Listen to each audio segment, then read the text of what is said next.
Welcome to the Informed Pregnancy and Parenting Podcast. I'm your host, Dr. Elliot Berlin. After receiving disappointing fertility news in her 20s, my guest today was successful with a vaginal first birth and cesarean second birth with her first two children.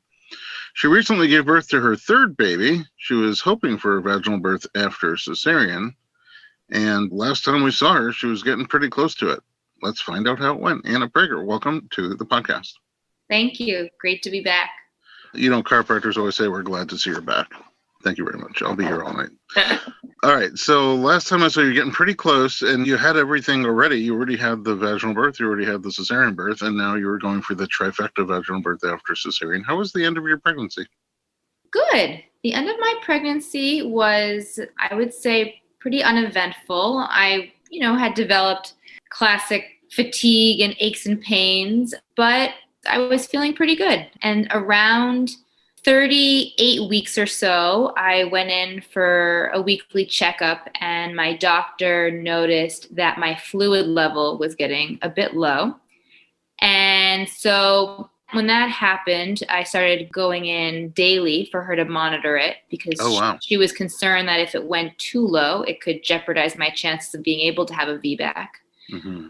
And so I would say around 39 weeks or so, I went in and my fluid level wasn't where she wanted it to be. So her recommendation for me was to do an induction at 39 weeks. And I was ambivalent about this because my body really I was 2 centimeters dilated, perhaps like 80% effaced. So my body was getting there, but I wasn't, fully there. And so the idea of inducing me and potentially what that could mean or what that could lead to was a little anxiety provoking, but she and I talked it through and I made it clear to her throughout my pregnancy, it was extremely important for me to have a VBAC. That was a priority for me. And I wanted together, both she and I, to do everything we could to make sure it happened. And her advice to me, she ultimately left it up to me. She said to me, if you want, we can wait and we can give it a few more days and see.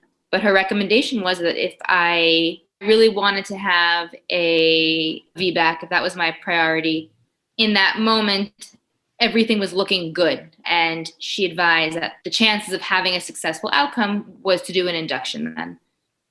Just a few questions. You don't have to share if you don't want to, but do you remember the numbers when it came to how much fluid you have? I think it was like 8.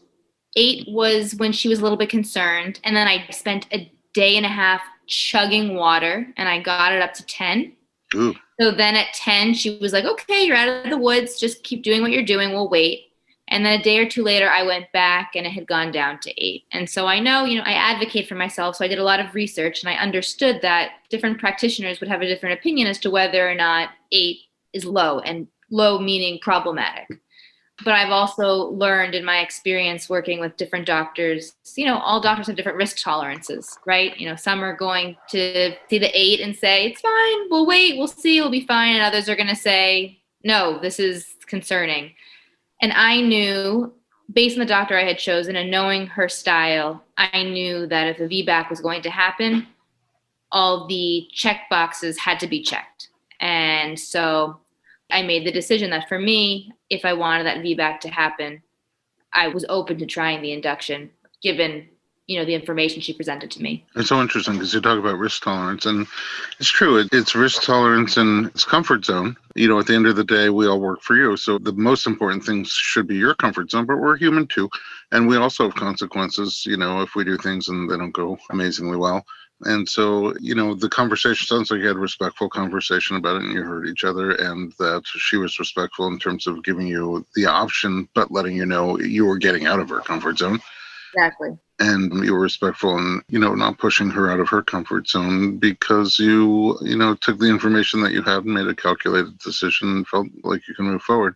It's also interesting because a lot of doctors won't induce a VBAC. So there's comfort on the other side that she was comfortable doing that. I firmly believe that your doctor in particular and most wouldn't give the same recommendation to themselves and their close family members as they're giving you. It's just everybody has a different set of factors that lead to what's comfortable for them and what isn't comfortable for them. So you chose to go along with the induction. And the truth is, I also have this, because you're pretty in touch with your body, aside from the data that they told you, like 2 centimeters and 80%, did you feel like you were getting closer? Did you feel signs of getting closer? Definitely. Even that evening, I think my induction, I had to arrive at the hospital at like 2 a.m. And I remember 7 o'clock at night, I was starting to feel contractions. So it really felt like things were progressing. And so that also made me more comfortable with it. I remember I got to the hospital and they hooked me up to the monitor and you could see contractions. They weren't totally regular or in any pattern, but they were happening and I was feeling them. And I think by the time I got to the hospital, I was already 3 centimeters dilated. So I was on my way. 70% of the way there and activity going on. So was there a plan on how the induction would go? There's so many different methods. Yeah. So what was really interesting is that she had told me early on if she were to induce, what methods she would feel comfortable with. Because like you said, there are some doctors who won't even induce for a VBAC. And she said she very, very, very rarely will use Pitocin. So she would first use a balloon. The balloon, which she didn't think I needed because I was already 3 centimeters dilated. Yeah, you're almost there. They don't want to take set of 4. You're right. So that wasn't worth it. So her suggestion was to break my water, which they did. And she was hopeful that once that happened, my body would kick in and kind of labor would quickly progress. But it really didn't. After they broke my water, I think I got to maybe 5-6 centimeters, but not much. And things were slowing down and not much was happening. So I have a question. Were you medicated for that water breaking? Was I medicated? Like pain relief medication? Yeah, I received a walking epidural, but I can't remember if that happened before or after the water. Oh, okay. Then you won't be able to answer my next question. What did it feel like when they broke your water? I didn't feel much, so perhaps that answers our question. Perhaps I'd already received I don't know. You're pretty tough. I don't know if that answers our question, but it wasn't all that memorable, it sounds like. No. I remember feeling a lot of water, warm water. It's interesting. With my first delivery, which is a vaginal birth, I remember my water breaking, which happened on its own. And I remember it felt similarly. So eventually she gave the go-ahead to administer. I was very concerned because once they broke the water and a few hours later, I wasn't really progressing. In my mind, I thought that meant, okay, she's not going to give me Pitocin. I'm not going to progress. This is going to result in a C-section. And so I was starting to get disappointed, but she decided to try a very small dose of Pitocin. Mm-hmm. And that's all it took. And my body just took off from there. And within, I think, maybe 3 hours after they administered the Pitocin, I was fully dilated. Okay. I have so many questions. First of all, even on a walking epidural, so Pitocin, and even on a lower dose, Pitocin contractions tend to be a bit stronger, longer, and closer together. How did that feel to you with the walking epidural? And not everybody probably understands because very few places offer a true walking epidural. In this town alone, Los Angeles, yours is really the only hospital I know of that offers a true walking epidural. It's placed just like a regular epidural, but the drugs that are putting through to bathe the nerve roots of your spine are less than the full cocktail that you usually get. So it's generally a mix of things like analgesics and anesthetics. The anesthetics prevent you from feeling tapping and pulling and tugging. The analgesics prevent you from feeling pain. And so on a walking epidural, they give you less of the analgesics, so you still feel some of the pain. And it's not an exact science. Sometimes you still feel a lot of it. Sometimes you feel almost nothing. And there's everything in between. Without the anesthetics, you feel the tugging and the pulling, but you also can feel your feet against the floor. You can feel your legs in space. So it gives you the sort of win-win situation that a lot of people are looking for, where you can walk around and be mobile, but also, have some help with the intensity. Yeah, for me, it was a really great option because it gave me that mobility. I was able to be out of bed, laboring, walking around. And in my mind, it took the edge off. I still felt the contractions. I felt pressure, but I wouldn't say I felt a tremendous amount of pain. So for me, I had used a walking epidural with my first vaginal birth, and it worked well for me. It's your thing. Yeah, and the other thing is, oftentimes they joke if you've already had a vaginal birth, and especially if you're starting to dilate in a face, that you just really have to smell the bottle of Pitocin and things get going. Exactly. So, that's what happened. Literally seems to be what happened for you. All right, let's take a quick break. When we come back, we'll find out how this birth ended up. We'll be right back.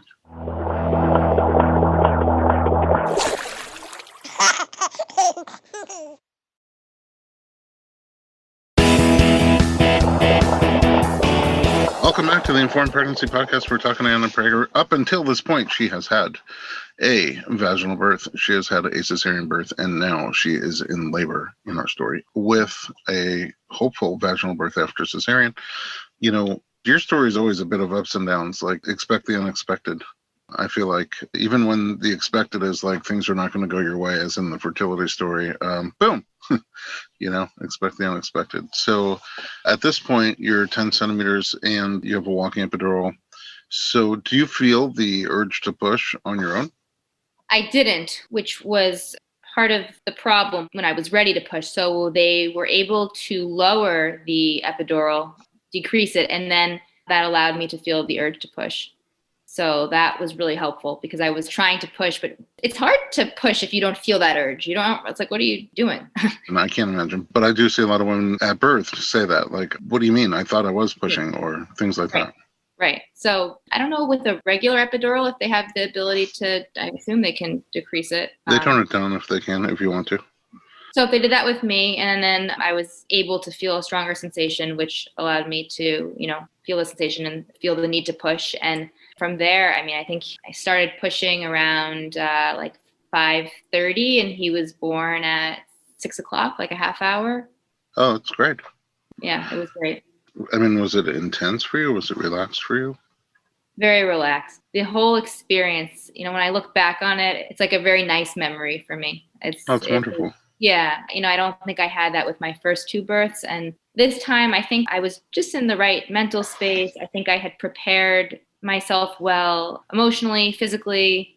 And my doctor was really amazing. She spent the majority of the day at the hospital waiting for me. So I felt like she was very present, and that felt very supportive. And also, this was really nice, actually. There was a lot of women delivering at the same time, so they were slightly understaffed. So the only people in the delivery room was me and my husband, my doctor, and the nurse. That was it.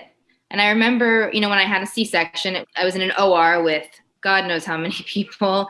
And then my first vaginal birth, there was also a lot of people. It's probably also because of COVID. They can't have as many people in the room. So I think just that in itself lended to a really tranquil environment. Peaceful, silver lining. Yeah. Would you have brought a doula if you could have? No, I actually could have brought a doula. I gave birth November 14th, so right before that surge. Yeah. And doulas were allowed, but I knew from my first vaginal birth experience that if I was planning on having the walking epidural, I didn't think it was needed.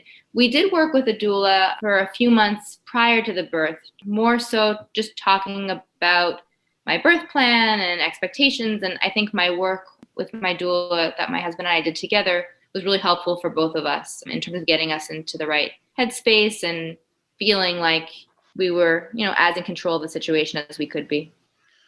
In the hospital, giving birth. So you gave birth in the window, basically, when the pandemic started. Pretty soon afterwards, doulas were no longer welcome at the hospital. In fact, for a short window, some of the partners weren't welcome at some of the hospitals. You just had to go do it on your own. And there were all these different iterations of that. Partners can come, but then they have to leave as soon as the baby's out, or partners can come, but they can't come and go. Once they leave, they can't come back.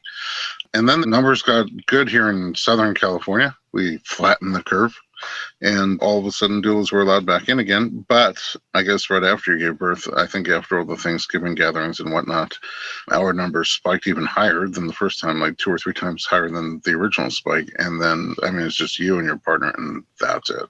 Or you plus one. Some patients actually chose to bring their doula. Right. Or a family member, like a mom or a sister, instead of their partner, and their partner would be home, let's say, watching the toddlers or whatever. So that part didn't affect you, but were there parts of being in the hospital during a pandemic that felt like you were in the hospital during a pandemic in a negative way? No, actually. And again, I think it was because I delivered in that time really where things had gotten better, in that I remember my husband, we had initially gone to the hospital thinking that he wasn't going to be allowed to leave the hospital. He was going to have to stay with me the whole time, but he was able to come and go. So he actually went home to our toddlers and then came back. I would say besides just having to wear a mask, otherwise it really didn't feel much different than when I had been there for my other two births before COVID.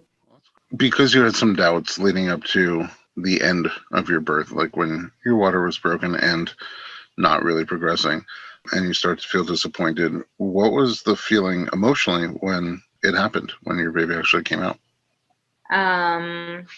It felt right. And what do I mean? I think that from his conception to my pregnancy and the birth, it was my first time not having to go through infertility and feeling like I was empowered to make my own how I wanted to birth.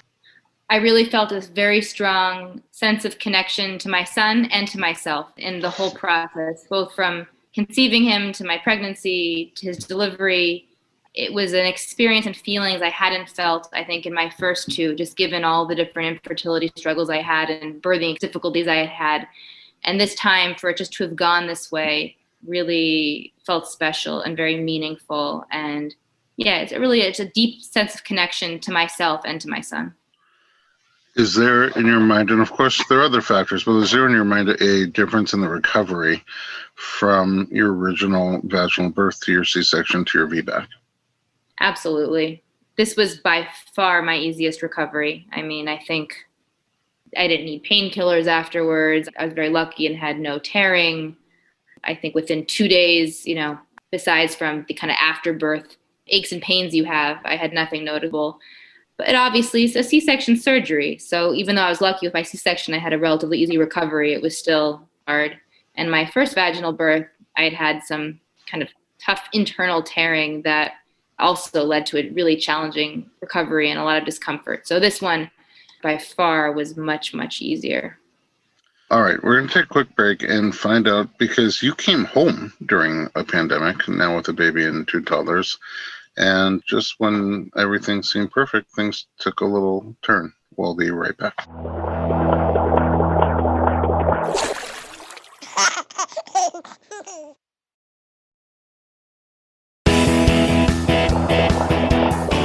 Welcome back to the Informed Pregnancy Podcast. We are talking to Anna Prager, who now has 3 kids. She has had a vaginal birth, a cesarean birth, and a vaginal birth after cesarean. Before we get into what happened when you got home, would you feel like your family's complete now? Or are you up in the air? Or are you thinking maybe there's more? It does feel complete. I remember soon after we came home from the hospital and I had my 3 kids together, and there was a new sense of fullness. Like a real richness that obviously I felt that way when I had just my daughters, but now there's definitely a sense of completeness was felt. So at this point, I suspect that we're done. We actually have frozen embryos from when we had gone through IVF. So that's now something we have to figure out and make decisions about. So that's our next step, is trying to make a decision about that. Yeah, I'm so happy for you that you feel complete, that your family's complete, and it sounds like your husband is too, and for both of you to get to that same point at the same time is really nice. I'm sad a little bit because I was like, what other kinds of births can Anna have? Exactly. The next will be a rainbow birth. Yeah, twins. I have no idea. Okay. I remember when I first got diagnosed with diminished ovarian reserves, and my fertility doctor said to me, how many kids do you want? And I said to her, I'd love to have 3. And I remember the expression on her face when I said that. And it was this expression of like, you better adjust your expectations. That's not going to happen. So I often think back to that because I knew from the beginning that's what I wanted. And so I feel just incredibly grateful that I was able to manifest that and it happened. I'm so happy for you. The universe obviously felt like we needed more nice people. Okay, so when you came home from the hospital during pandemic, what happened? So when we came home from the hospital, we had family come into town, which was really great. My parents live in Maine on the East Coast, and I hadn't seen them for several months. And my husband's parents were also here. So we had both of our families together, and it was really great to have everyone here. And yeah, we were enjoying our son and everyone being together. And when my son was about 2 weeks old, my mom started not feeling well. And it wasn't anything anybody thought anything about in terms of COVID precautions. Everyone was being very cautious, so it wasn't even something we considered as a possibility. But a few days of not feeling well, she decided, it was probably time to take a COVID test. And she took a COVID test and it came back positive. And the day we got her results, I started feeling like I had a sore throat. And my husband started feeling a tremendous amount of fatigue. And so the next day, he and I got tested, and he and I were both positive. Oh, wow. So my baby was now 3 weeks old, and my husband and I are both positive for COVID. And it became a very challenging 2 weeks. We were very lucky in that we had mild cases, but the amount of anxiety and fear was very intense. Yeah, I mean, first of all, you just never know if it's going to be mild or not. You would expect that for young, healthy people, it's going to be mild, but you don't know. We literally just had an episode, I don't know if you saw it or not, but of somebody who got COVID right after she came back from the hospital. But it was a little different because hers was just as the pandemic was starting. We didn't know anything. And so I won't even tell you how they handled her case, but I'm kind of curious because yours is like, let's say that was March when it happened to her. Yours is more like December, right? December, yeah. So it's like 9 months later, and we learned a lot more. In fact, in March, you couldn't even get a test. So, it was very hard to even find out if she had it. It was like by way of a miracle that she was able to get a test. Wow. In your case, by the time you did it, like there were tests on every street corner. You just go get a test and find out. But still very scary. And at that time, probably it was already kicking up the hospitalization rates, the positivity rates, the ICU rates, the death rates. And you have a newborn. You don't know how they're going to react to it. Exactly. So I assume there are other ramifications here. Like, I don't know if you had other people in the house helping you out, but then I assume they leave. Correct. My beloved nanny who had been helping us ended up also testing positive, and she got it from us. Oh, wow. Which was really hard. And her case was okay as well? Yes. Fortunately, okay. Yes. All considering, everyone is fine and fortunately has had no, long-standing issues. What was the recommendation? I mean, if you have it and your husband has it and you have no other caretakers and you have 3 kids, did you test the toddlers?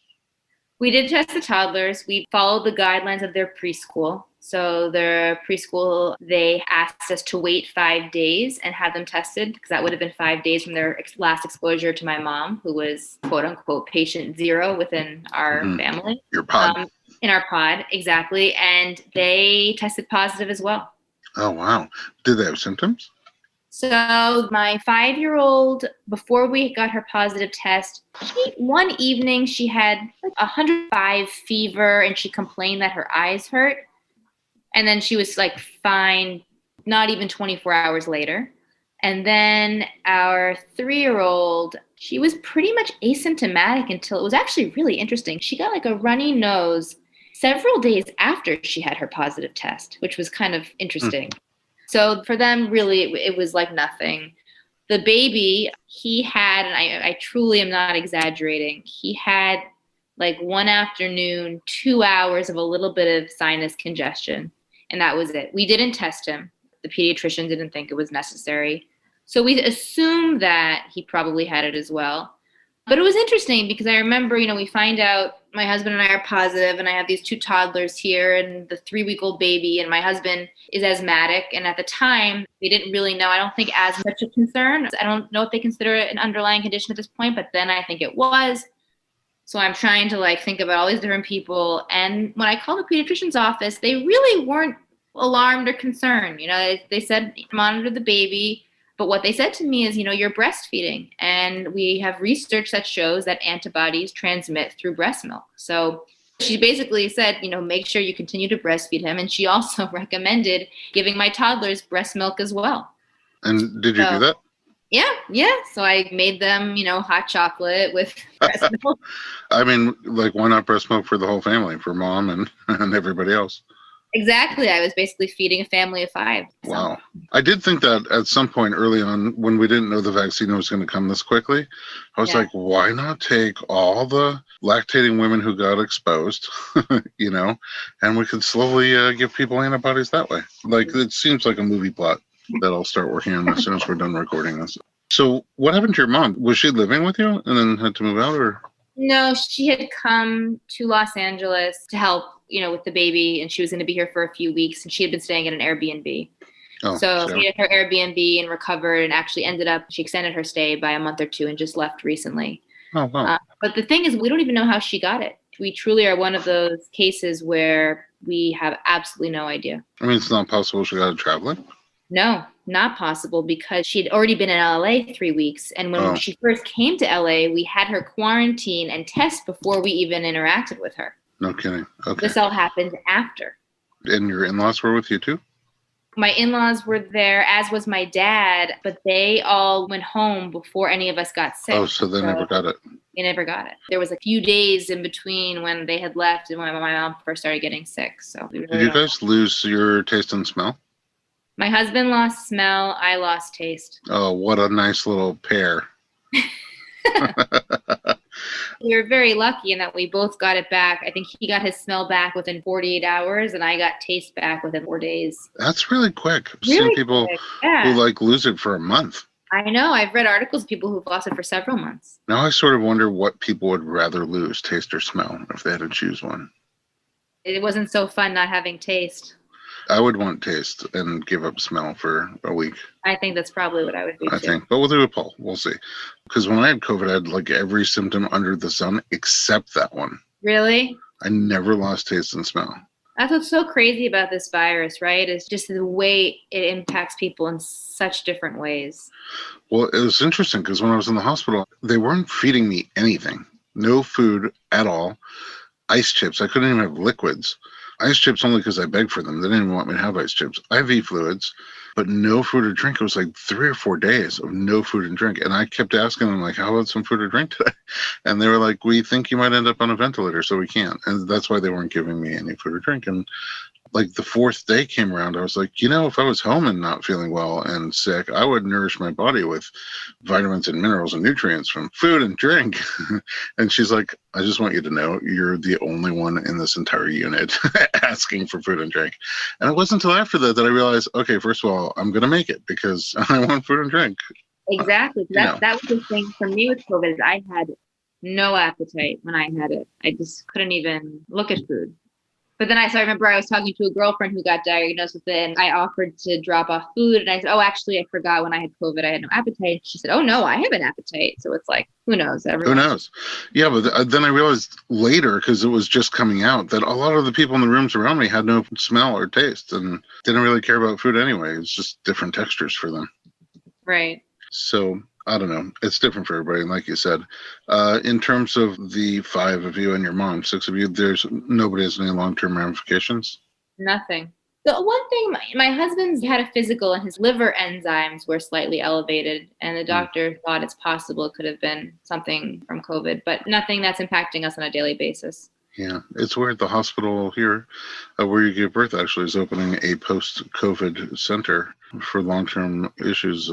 They plan to do a lot of diagnostics and a lot of testing to come up with treatments for the longer-term things that people have. So, hopefully we see the light at the end of the tunnel for this pandemic. But in terms of its wrath and aftermath, we're going to be looking at that for a long time.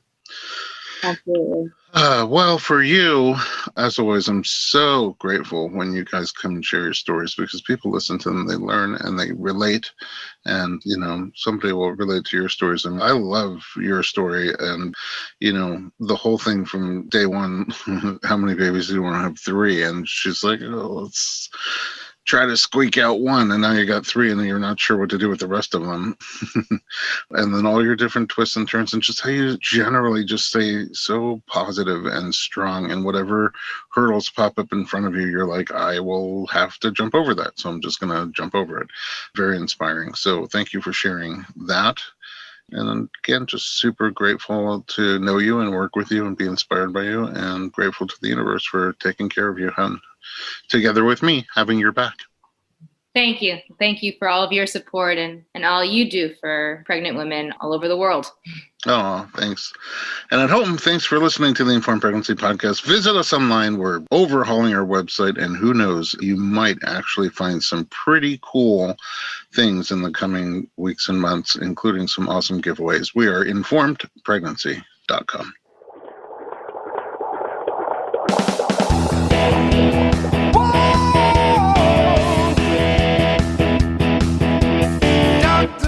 doctor, give me the news. I got a whole lot of questions for you.